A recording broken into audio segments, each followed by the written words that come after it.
3 scary true stories. Number 1. The Reunion.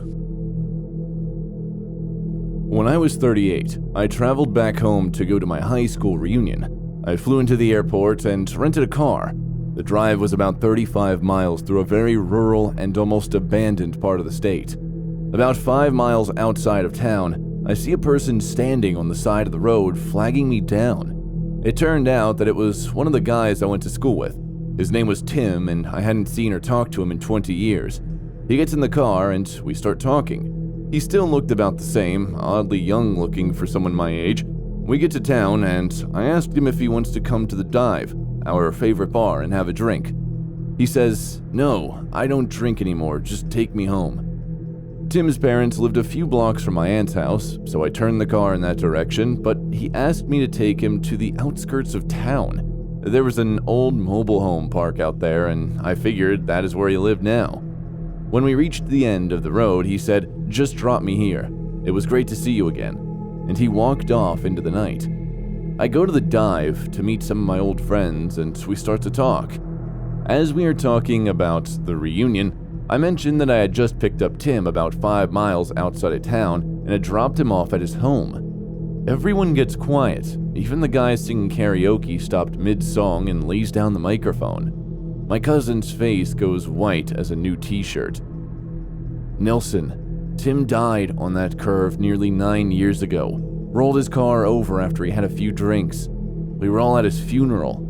I was told. I started to feel really lightheaded, so I went outside to take some deep breaths. As I looked in my car, there on the passenger seat is the local newspaper, printed 9 years ago, containing Tim's obituary. Number 2. The Window. I was about 5 years old when my parents got a divorce. My mom had moved out and was living in a 2-bedroom apartment. I had my own room, but I liked to sleep in her bed whenever I was staying with her. Our bedrooms were at the end of a hallway directly across from each other. Our little apartment was on the first floor, and I remember that it was in the middle of the summer, and my mom had a window open in her room, which was directly behind the bed above the headboard. One night, I woke up and recall sitting up and seeing our cat crouched in the doorframe of my mom's room. Her door was open so we could get some airflow through the apartment, and you could partially see into my bedroom. It was strange to see our cat there because he was almost always in bed with us. As I was watching him, he slowly crept into my bedroom and hissed. I turned over to face my mom and wake her up. In the 3 seconds it took her to wake up and ask me what was wrong, we both looked back up in the doorframe, and there was a man standing by my open door, slowly making his way out of my bedroom. I still don't know how she managed to do it so quickly, but my mother picked me up and literally threw me out of the screen window. We were on the first floor, and it was maybe a 3-foot drop to the ground, and she quickly followed out the window. We both started screaming for help, and one of the neighbors called 911. The police arrived quickly, but they didn't find anyone or see any signs of forced entry. My window was closed and locked as well.